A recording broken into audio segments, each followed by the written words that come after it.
Hello, and welcome back to the 7Sage LSAT podcast. This week coming to you in video as well as audio, which is very exciting. How are we feeling about that, gang? The big reveal. What does it feel like to have your face out there? Feels vulnerable. Yeah. I think vulnerable is a good, yeah. Face reveals it's always scary. It's kind of like, if you're, I don't know, you're going and you're like, am I about to be catfished? And so I don't know, maybe we just catfished everyone with our voices. Hopefully I like being, what's the opposite of a catfish? A reverse catfish. Probably a different type of fish. Hopefully we're dog birding you with our faces. And if we're catfished, just keep that to yourself. Yeah. I mean, regardless, I hope this is an improved experience for all of you. Now you get to see, you get the whole experience. You're like in the room with us. The full picture, as it were. Well, we are back here with you post Thanksgiving. How have classes been going for everyone? It's sort of a lull in the testing cycle. What's it been like? Some new faces coming in, people starting their journeys. Yeah, it's a lot of new faces. It's interesting to see which classes people like. I mean, a decent amount of people still come to the law school racing on the days and the curve breakers, but it's always interesting to see where people are at. For the most part, it's a fresh cycle of students into figuring out, are this group of people likes X or they are, need to work on Y. So that's always an interesting moment. But yeah, I mean, I don't know. I like it when there's new faces because I feel like it's just more opportunity to learn and more opportunity to learn. I guess you could say it feels good. What about you too? Yeah, I've been having a lot of people come in trying to start off their journey. Now, this is kind of interesting. I've been getting the question a lot, when should I start? Like, I'm trying to take the test next June. When should I start? Should I start in January? Should I start in February? I'm like, start now. I so wish that I could go back and tell myself to just start whenever you're ready. You're thinking about the test already. There's literally no reason to wait and start later unless, I guess you guys could give me a good reason. I don't know. Can you guys think of any reason that you should wait for a little bit before you start studying? I don't know. I'm sure there are massive life events that would, I don't know, if you're getting married in like a week, maybe wait. Right. That's fair. Yeah. That's a lot going on. Yeah. But beyond that, it's just like, there's not like an ideal, like there's no reason that, objectively it's going to be the best time to start in January at the new year. Like maybe psychologically there's a little bit of like that's when we turn a new leaf kind of thing. And that might be able to help you to get the motivation. But at the end of the day, you start now. That's actually gonna be better for you. Like just more time overall is always going to be better. There's no reason not to give yourself more opportunities. One caveat I would add, I was just at Columbia. We were doing a 101 event there, and there's like a lot of freshmen. There's a lot of freshmen there, right? And I was thinking probably better to do. Well, I was like the only person who went to like Tulane there. I was like, wow, No, I was joking. Were you responding to the comment I made? The comment I made 45 seconds ago. We were doing a 101. Yeah, exactly. Well, I was just like tracking that. I was like, so there's only been one person who got rejected to Columbia in this room. But there's some freshmen there, and I was just like, not that I think this is a problem for go-getters, people who are interested in studying the LSAT freshman year, but I would say focus on your grades more than your LSAT performance in your freshman year because those are unchangeable. Or be like me and focus on something else entirely.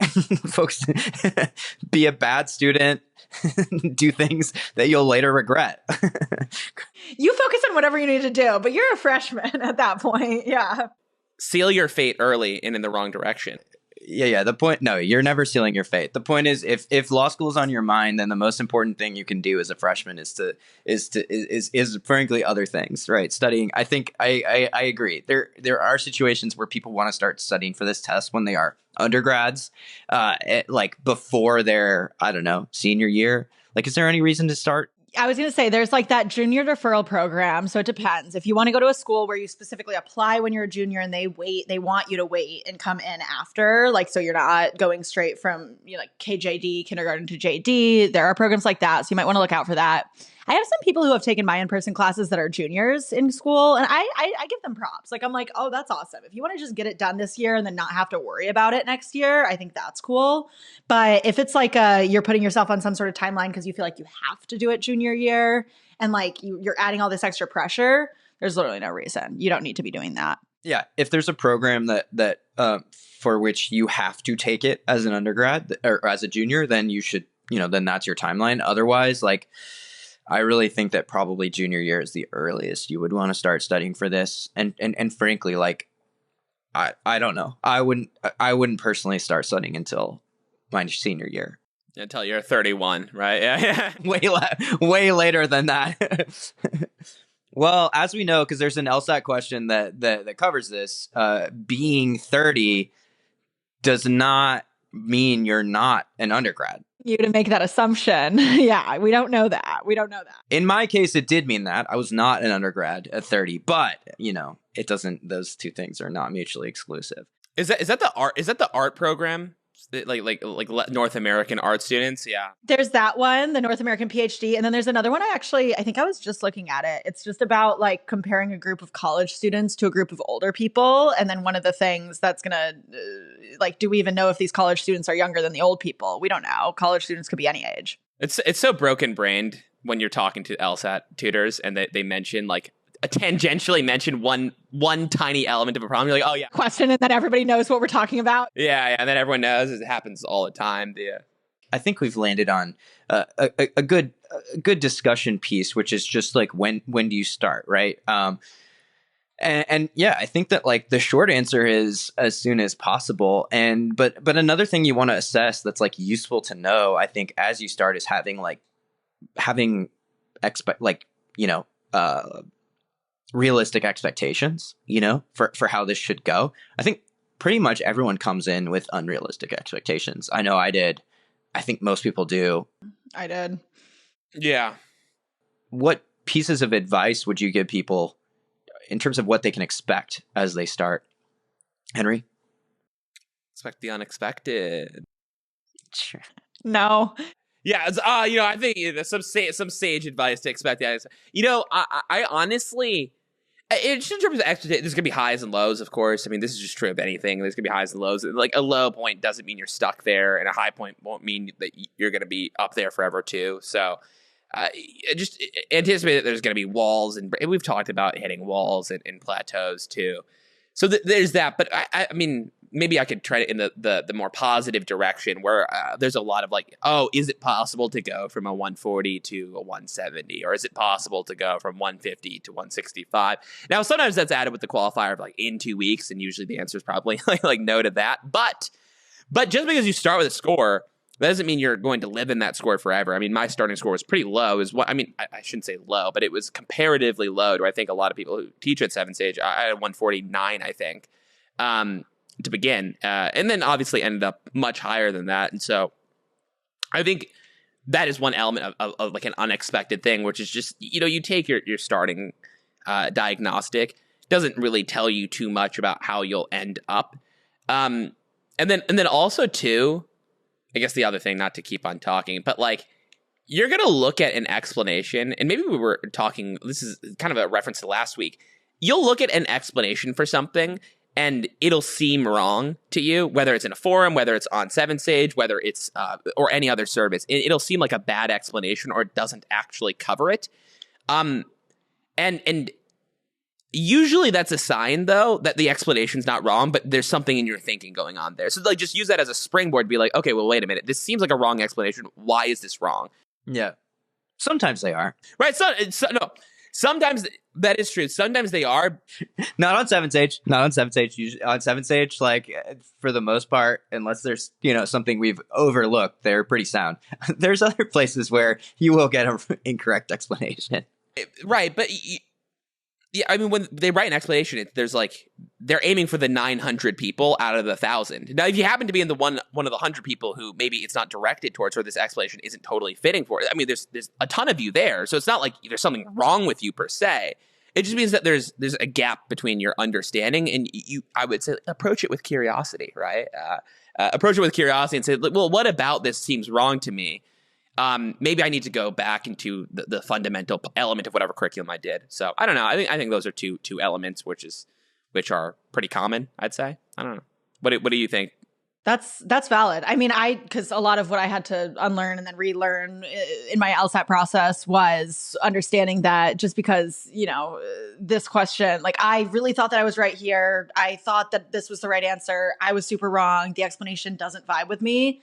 That doesn't mean that the LSAT people got it wrong. That doesn't mean that the explanation video is wrong. It just means that maybe I need to pause and, take a closer look at what I'm thinking. I definitely had so many things like that throughout my process. I mean, I'm sure we've talked about them at some point. So not to sound like a broken record, but it's like so many of my expectations were, I thought that I could do this in a month. I thought that I could go from 150s to 170s in a month timeline. And I had no idea what I had ahead of me or like what I was even supposed to do to study. So I would just tell people that it's probably going to take maybe a little bit longer than you would think in the first place. I don't want to like shoot anybody down right away with that, but a better way to think about it is like if you have a score, a pretty maybe lofty or just like an ambitious goal score, aka more than 5 points of improvement. Like that's not bad. I'm not saying that that's too ambitious or too lofty, but it's like you're trying to improve. It's so realistic, so realistic. But say that you're trying to improve more than 5 points and you have a very specific timeline.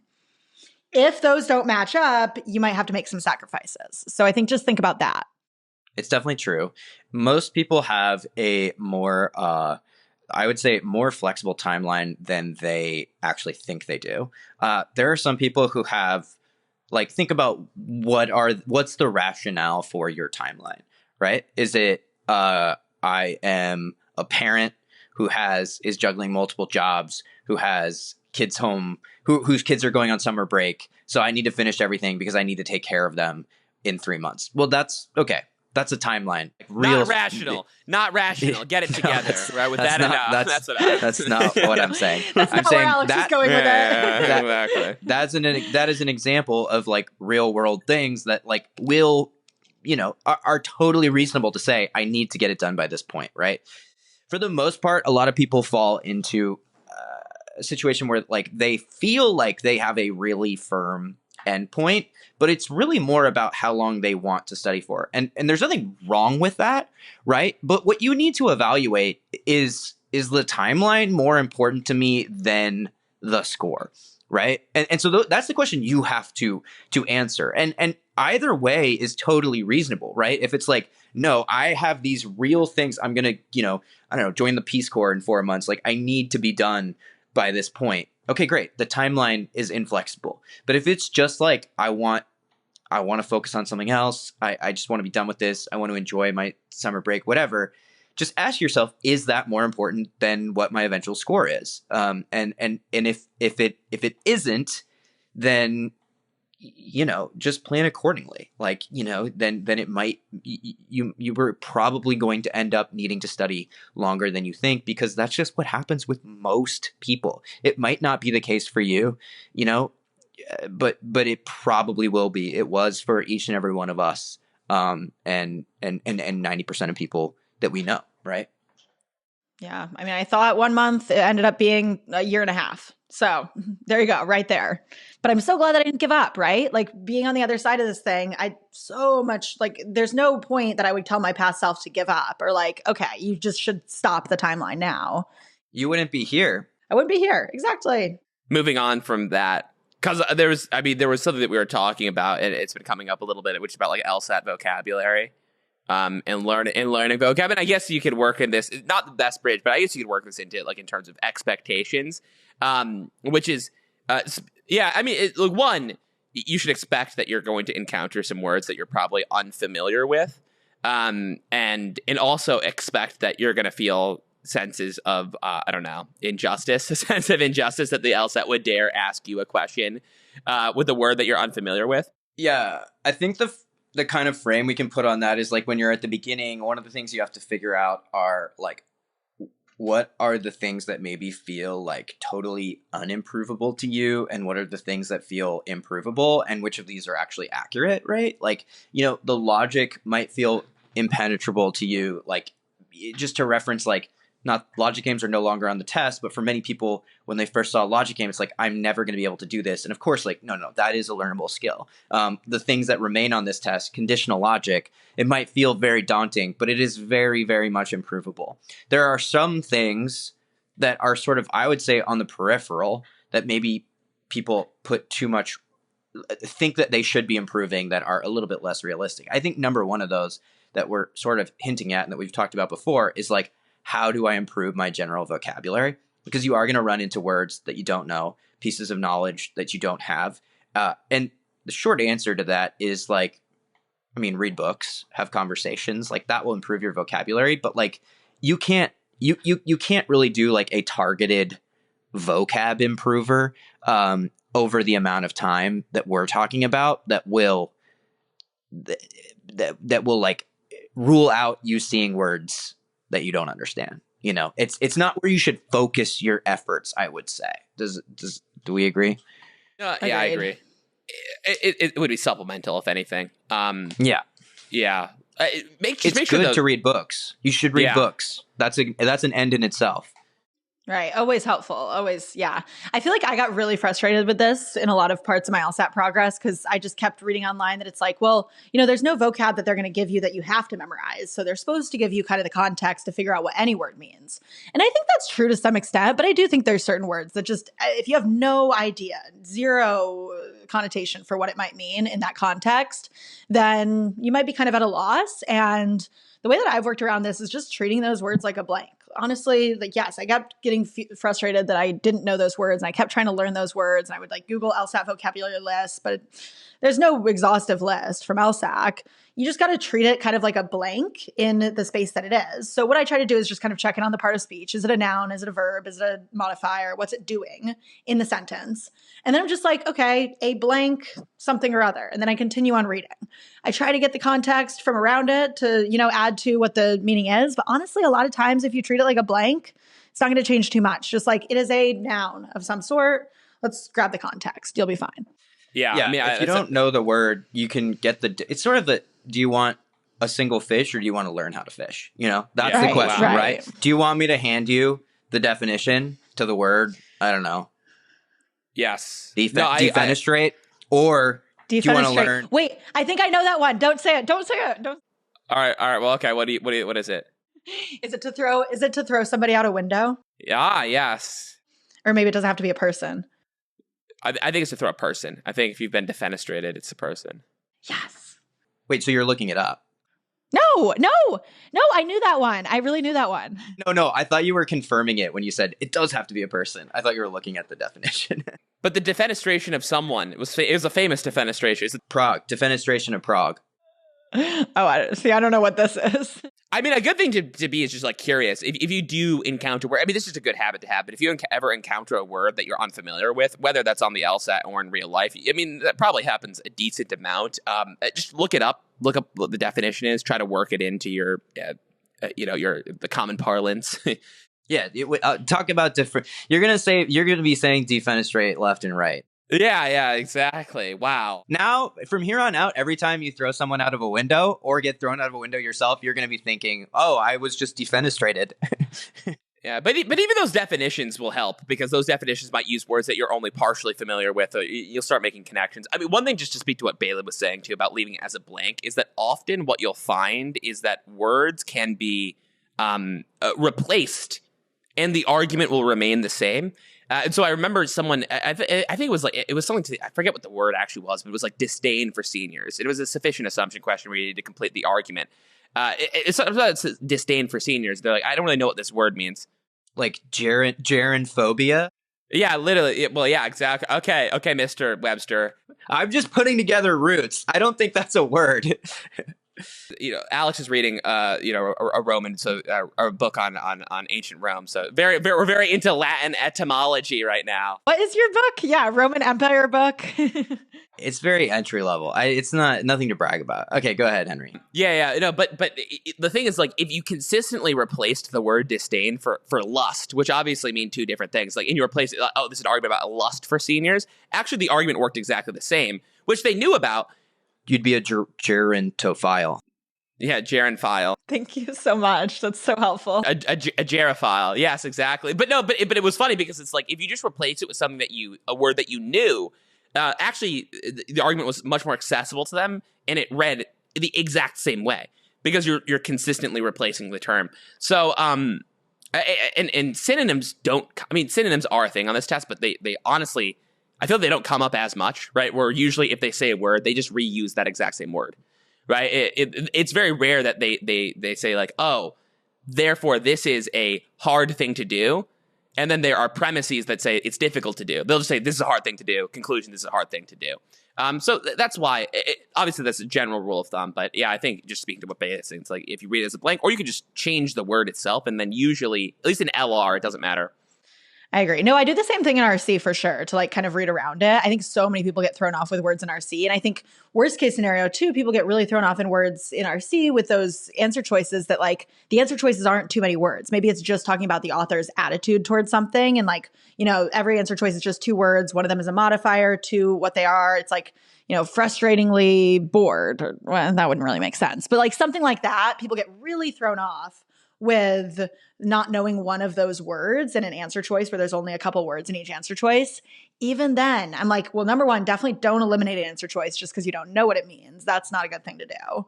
Put a pin in it, treat it like a blank. And even then, you can still use the context. You can still use process elimination. You can still, you know, make sure that you can fully eliminate all the other answer choices. Yeah, I mean, yeah, I think that's a really good point. I mean, and just to speak to, like, those are like the author's attitude questions. Like, what is the author's attitude about X, Y, and Z? And then usually, I think you're right. Like, people, the emotion word or the emotive word is usually a little bit more abstract, and people might not be familiar with. But as you're pointing out, the back half of the answer choice is usually talking about the passage itself. And sometimes that just doesn't even show up, right? It's is unhappy that cars are red. And like maybe you don't know what unhappy is, but you realize that this passage is about like dogs. Right. So it doesn't even matter. Yeah. If you don't know what unhappy means, I would say maybe using some flashcards might be a good idea. Exactly. Widen your LSAT studying horizon timeline. Yeah. What's the definition of unhappy? Asking for a friend. Yeah. Yeah. Post on the forums, you know, maybe. But anyways, yeah, you know, to just go back to so we're not going to give you the fish, right? We're going to teach you how to fish. So you've got some tools, at your disposal, namely just, I think the one that we all use is just the other thing, like take the word out, but also take like the emotional reaction to that word out, because I think that's a huge part of it. Like you see a word that you don't know and you freak out, right? Because it's like, oh no, I do not have the tools that I need to answer this question, right? One of the things, in addition to just like, I am not going to worry about the meaning of this word, is that I'm also not going to like stress out about it. You know, it's always useful to remember that the problems you are having are not unique to you. Like everyone is seeing words that they're like less comfortable with or simply don't know. And so that's good to know. And it is so possible to get a question right without knowing all the words in it. So, you know, it should put you at ease. Did Caesar have an emotional reaction at the Battle of Teutoburg? No, he built a wall. He built a second wall. Now they're still founding Rome right now. Great. My favorite line, though, I will say, the die is cast. I mean, come on, that's a great line for Caesar, right? When it's deciding whether to go in, and he says the die is cast, which just means it's already set in stone. It's probably from Shakespeare, though, right? That's probably like. Well, Caesar famously loved Shakespeare's plays. So no, the point is Shakespeare wrote Julius Caesar, so like a lot of things that we attribute to Caesar were from that play. I think there was a Latin phrase. I'm pretty sure there's a Latin phrase. I think it might have been in Caesar's like biography or something like that. I don't know if it was exactly whatever. Yeah, it might not have been exactly the die is cast, but it was like some Latin diem castium. Yeah, probably Diem Castium. Anyways, I'll let you know when I get to that part of the book. But for now, we can go back to the LSAT. Yeah. Well, so this is an interesting period. Also, holidays are coming up. People are like, what's your recommendation for people? Like what to do over the holidays, basically? Does anyone, you know? Oh, that's a tough one. Like how to study or like do you study? Yeah. What do you? I would just be realistic with yourself. If you're about to give yourself like a really intense 20 hours a week study schedule, just because it's like you have break off, maybe you're in school, maybe you're working, whatever it is, but you have some days off. But then you know that you also have to do family things. You know that you have all these other plans. Like, I would just be realistic. Don't bite off more than you could chew. Don't tell yourself you're going to really amp up your studying winter break, and then it doesn't really happen, if that's what we're talking about. But in terms of practical things that you should be doing, I mean, if you're gearing up to take like the January test or an upcoming test, I'd really be focusing on adding in some timing approaches to your studying. If you're not quite there yet, I would definitely be like, I like to break up full sections into their first half and their second half. So just doing like first 15 for LR, then a separate drill that's the last 10. Try to give yourself some timing indicators there. I try to get my first 15 down to 15 minutes, last 10 about 20 minutes. So you start adding in drills like that, adding a little bit more structure, trying to bring it all together. Yeah. I think that like in terms of like the amount of time you're going to spend studying and the days, like you really don't want to take, if you are taking, say, the January LSAT, like you're not going to be able to take as much time off as you would be able to in other years. It doesn't mean you shouldn't take time off. Like you should be taking a day off every week. And so maybe this week it's just, instead of Saturday, it's like New Year's Day or Christmas or whatever day it is to you. But like, if you're really approaching a test in less than a month, you don't want to be taking 3 days off, really. So that's just something to bear in mind. Henry, thoughts? Yeah, I mean, I guess depending on how much you like your family, it could also be a good excuse to study. I feel like a lot of students sometimes come to me with like, they say how their parents are putting some pressure on them. Use the show your parents some LSAT questions. Show them there's an increasing number of seniors in the area. Why? Because the average age has gone up, and see which answer choice they pick, and be amazed. Oh, that one's hard. That's a good one. Be amazed once they pick answer choice, or they'll be amazed when they pick B instead of A, and it'll be that's a good one. That one's a one that is very creative. I love that problem. But I don't know. I think it's always interesting showing people some LSAT, because I'm sure your parents and family might be interested in seeing like, what are you actually doing. And genuinely, that will help you. Like, if you can just start to try to explain it in your own words to somebody else, you don't have to be like the perfect teacher to your dad who's terrible at understanding what the LSAT is, but you should start trying to explain things to other people. That gets you so much better at this task. Just increases your confidence, increases your workflow. Yeah, if you don't like your family, then you can be like, all right, well, I need to go study for this. And if you do, you can be like, hey, can I teach you this? And yeah. And if it's somewhere in between, a mixture. But anyways, we hope you all have a happy holidays. And I hope that the two of you have happy holidays. We'll see you well before that, but it's always my hope. That's so nice of you. Well, first video podcast in the bag. Really good work, you guys. In the can, as they say. And that's all we've got for this week. We will see you very soon. Take care, and enjoy our outro music per usual.